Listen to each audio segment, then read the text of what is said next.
wafatnya Sultan Ali Muhayyad Shah, dan beralihnya tahta kekuasaan. Simak cerita berikut ini.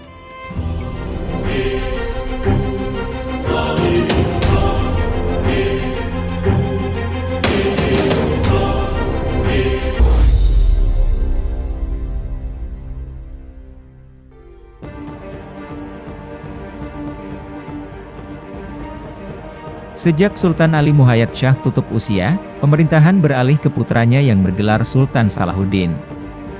Dalam sejarah Kesultanan Aceh, Salahuddin merupakan Sultan Aceh kedua, lamanya ia bertahta selama 9 tahun dari tahun 1528 sampai 1537.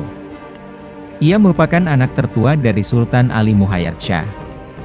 Selama ia bertahta, Kesultanan Aceh Darussalam mengalami kemerosotan tajam, dikarenakan Sultan Salahuddin tidak sebagus seperti ayahnya memimpin.